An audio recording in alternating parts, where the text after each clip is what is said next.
జై శ్రీమన్నారాయణ. మాతృదేవో భవ, పితృదేవో భవ, అస్మత్ గురుభ్యో నమ.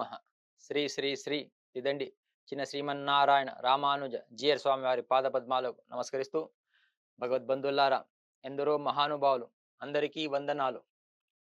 కన్నడలో ఒక పాట ఉంది. ಏಸು ಕಾಯಂಗಳ 84 ಲಕ್ಷ ಜೀವರಾಶಿಯನ್ನು ದಾಟಿ ಬಂದ ಈ ಶರೀರ ತಾನಲ್ಲ ತನ್ನದಲ್ಲ ಆಸೆಯನಗಿಲ್ಲ ಮುಂದೆ బాహోదల్ల అని.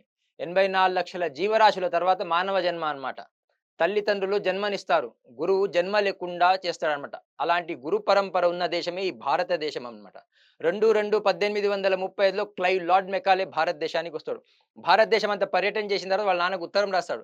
నాన్నగారు, భారతదేశం అంతా పర్యటన చేశాను, I did not find single beggar అని. నాకు ఒక్క అడుక్కునేవాడు దొరకలేదని. అలాంటి ఈ దేశం అన్నమాట. ఈ దేశంలో వ్యభిచారం లేదు, ఈ దేశంలో దొంగతనాలు లేవు, ఈ దేశంలో ఒకటి ఉంది. ఏముంది అంటే గురు పరంపర ఉంది. గురువు ఏం చెప్తే శిష్యులందరూ వాళ్ళ మాటలే వింటారు, వీళ్ళు వేరే వాళ్ళ మాటలు వినరు. అందుకే ఈ దేశం చాలా సమృద్ధిగా ఉంది. ఈ దేశాన్ని నాశనం చేయాలంటే నా దగ్గర ఒక సిస్టమ్ ఉంది, ఇంప్లిమెంట్ చేస్తే 200 సంవత్సరాలు వీళ్ళు కొలాప్స్ అవుతారని ఉత్తరం రాస్తాడనమాట. అదే మెకాలే ఎడ్యుకేషన్ సిస్టమ్ అనమాట. ఒకవేళ ఇంగ్లీష్ భాష వీళ్ళకి నేర్పిస్తే వీళ్ళు వీళ్ళ భాష మర్చిపోతారు, వీళ్ళ భాష మర్చిపోతే వీళ్ళకు ఒక భావన ఉంది, వీరందరినీ నా వాళ్ళుగా భావిస్తారు. ఆ భావన ఏనాడైతే కొలాప్స్ అవుతుందో ఈ దేశం ఆటోమేటిక్ కొలాప్స్ అయిపోతుందని ఉత్తరం రాస్తాడనమాట. అంతకుముందు భారతదేశంలో 7,50,000 పల్లెటూర్లు ఉన్నాయన్నమాట. 7,32,000 గురుకులాలు ఉండే అనమాట. అందుకే 1835లో అడుక్కునేవాడు లేడు. కానీ ఈరోజు అందరూ అడుక్కుంటున్నారనమాట. ఒకడు గుళ్ళో అడుక్కుంటున్నాడు, ఒకడు గుడి బయట అడుక్కుంటున్నారు. ఇద్దరు రూపీస్ కావాలని అడుగుతున్నారండి. పీస్ కావాలని ఎవరు కోరుకోవట్లేదండి, శాంతి కావాలని ఎవరు కోరుకోవట్లేదన్నమాట. జీవితంలో 4 కష్టమైన పనులంట. చీమకి లిప్స్టిక్ పెట్టలేమంట, దోమకి చీర కట్టలేమంట, ఏనుగుని ఒళ్ళో కూర్చోబెట్టుకెళ్ళమంట, మనిషిని తృప్తి పరచలేమంటండి. డబ్బా పాలు తాగి అందరూ డబ్బు డబ్బు అంటున్నారు. నేను తల్లి పాలు తాగిన వాడినండి. తల్లి భారత మాత కోసం బతకాలనుకుంటాను. చాలా మందికి ఈ దేశం గురించి తెలియదండి. రాముడు పుట్టిన భూమి, ఒక కృష్ణుడు పుట్టిన భూమి, ఒక ఛత్రపతి శివాజీ పుట్టిన భూమిలో మనం పుట్టామండి. కానీ ఎందుకు మనిషి జన్మ, what is the purpose of life అంటే చాలా మందికి తెలియదండి. అందుకే శ్రీ శ్రీ శ్రీ ఇదండి చిన్నజీయ స్వామివారు ఏం చెప్తారంటే అర్ధపంచక జ్ఞానం అంటారు. నువ్వెవరివి, నిన్ను పంపించిన వాడెవడు, ఆయనను తెలుసుకోవడం ఎలా, తెలుసుకుంటే లాభం ఏంటి, ఎందుకు తెలుసుకోలేకపోతున్నావు అని. చాణక్య నీతిలో చాణక్యుడు ఒక మాట అంటాడండి. పుష్పే గంధ తిలే తైలం కాష్టే వహిం వయోగృతం ఇక్షాగుడం తథాదేహ పశ్చాత్మన వివేకత అంటాడు. పుష్పే గంధ, పువ్వుల్లో సువాసన ఉందంట. పుష్పే గంధ తిలే తైలం, నువ్వుల్లో నూనె ఉందంట. తిలే తైలం కాష్టే వహిం, కర్రలో మంట ఉందంట. కాష్టే వహిం వయోగృతం, పాలలో నెయ్యి ఉంది. ఇక్షాగుడం, చెరుకులో తీయదన్నం ఉందంట. ఈ ఐదిట్లో ఎట్లుందో పశ్చాత్మన వివేకత అంటాడు. మనలో ఉన్న ఆత్మని వివేకంతో తెలుసుకోవాలన్నమాట. అందుకే మనిషి జన్మ అన్నమాట. మనకు భగవంతుడు నక్కగనో కుక్కనో పందిగో పుట్టించుండే, కానీ మనిషిగా పుట్టించాడు. ఎందుకు అంటే ఒక జ్ఞానం ఇచ్చాడు మనకు. ఏది మంచి ఏది చెడు అని తెలుసుకోవడే జ్ఞానం మనకి ఇచ్చాడు. జీవితం మనది ఈగలాగా కాకూడదండి, తేనెటీగలాగా కావాలన్నమాట. మంచిని స్వీకరించగలగాలి. జీవితంలో ఏ పూజ చేయకున్నా పర్వాలేదండి. చాలా మంది పూజ చేస్తే ఏం లాభం అంటే చాలా మందికి తెలియదు. నాదొక్కటే నా జీవితంలో నేను ఐదింటిని నమ్ముతాననమాట. ఒకటి మాతృదేవోభవ, ఒకటి పితృదేవోభవ, ఒకటి ఆచార్య దేవోభవ, ఒకటి అతిథి దేవోభవ అన్నాడు. దానికి ఒకటి నేను జోడించానండి, ప్రకృతి దేవోభవ అని జోడించానన్నమాట. దేశం ప్రగతి వైపు సాగాలంటే మనమందరం ప్రకృతి వైపు వెళ్ళాలండి. పుట్టినరోజు చాలా మంది జరుపుకుంటుంటారు, కానీ పుట్టింది ఎందుకో తెలుసుకోగలుగు. ఎందుకు తెలుసుకోవాలి అంటే తెలుసుకోవాలి, గురువులను అడిగి తెలుసుకోవాలి. బంగారం వెనకాల పడి బంగారం లాంటి జీవితాన్ని పాడు చేసుకుంటున్నారండి. జీవితంలో బంగారం కన్నా విలువైనది భారతదేశంలో ఏదైనా ఉంటే మన గురువులండి. గురు బ్రహ్మ గురు విష్ణు గురుదేవో మహేశ్వర, గురు సాక్షాత్ పరబ్రహ్మ తస్మై శ్రీ గురవే నమః అన్నాడు. గురు అజ్ఞానం నుంచి జ్ఞానం వైపు తీసుకెళ్లేవాడే ఆ గురు.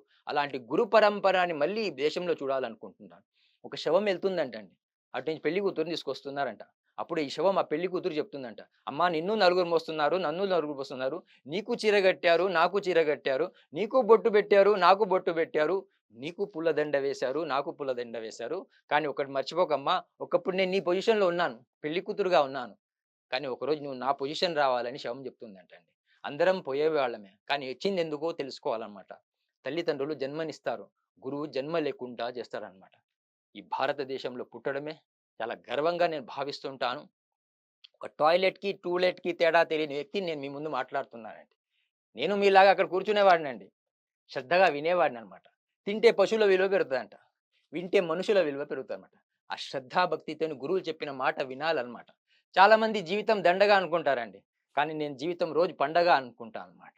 సంసారం మన ఎంబడి రాదంట. సంస్కారం మన ఎంబడొస్తుందంట. స్మరణం జేయాలంట.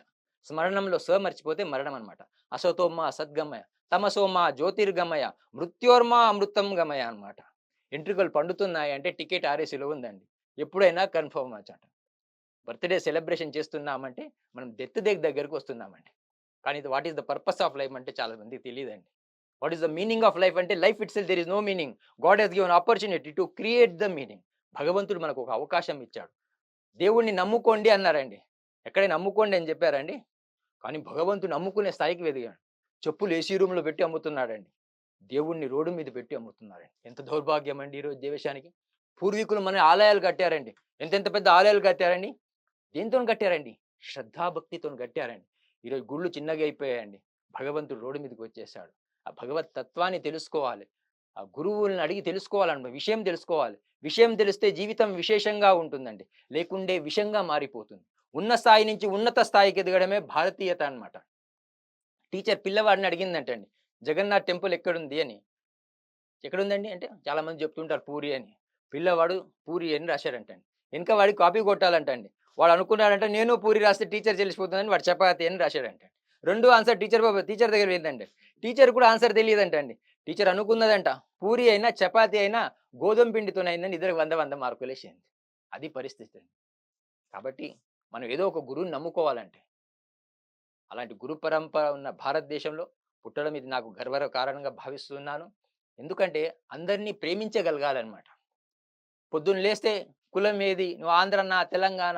రకరకాల ఈరోజు కొట్లాటలండి. ఒక భగవద్గీత, ఒక ఖురాన్, ఒక బైబిల్ పక్కన పెడితే అవెప్పుడు కొట్టుకోవండి.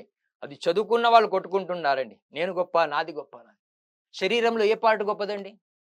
ఎవరి స్థానాల్లో వాళ్ళు గొప్పవాళ్ళండి. కాబట్టి ఆ భగవంతుడి నామస్మరణ అందరం చేద్దాం. మనిషి జన్మ దేనికోసం అంటే భగవంతుడి నామస్మరణం చేయాలి. 100 పనులు మానేసి భోజనం చేయాలంటండి. 1000 పనులు మానేసి సేవ చేయాలంటండి. 1,00,000 పనులు మానేసి దానం చేయాలంటండి. 1,00,00,000 పనులు మానేసి భగవంతుడి నామస్మరణం చేయాలంటండి. కంఠానికి అందం ఎప్పుడంటే కంఠస్థం రావాలండి. జగజ్జైత్ర కమంత్రేణ రామన్నామాభిరక్షితం ఎక్కంటే దారయేతస్య కరాస్త సర్వ సిద్ధయ అంటుంది రామరక్షా స్తోత్రం. ఆర్థ విషణ్ణ శిథిలాశ్చ భీతః ఘోరేషు వ్యాధిషు వర్తమాన్ సంకీర్తన నారాయణ శబ్ద మాత్రం విముక్త దుఃఖ సుఖినో భవంతు అంటుంది విష్ణు సహస్రనామం. అన్ని దుఃఖాల నుంచి బయటపడాలంటే ఆ భగవంతుడి నామస్మరణ ఎప్పుడు నిరంతరం జపిస్తూ ఉండాలన్నమాట. ఆ దిశగా మనం అందరం సాగుదాం. ఈ అవకాశం నాకు హిట్ టీవీ ఛానల్ వాళ్ళు ఇచ్చినందుకు వాళ్ళకు ధన్యవాదాలు చెప్తున్నాను. మళ్ళీ ఎప్పుడైనా అవకాశం ఉంటే మాట్లాడుకుందాం. భారత్ మాతాకి జై.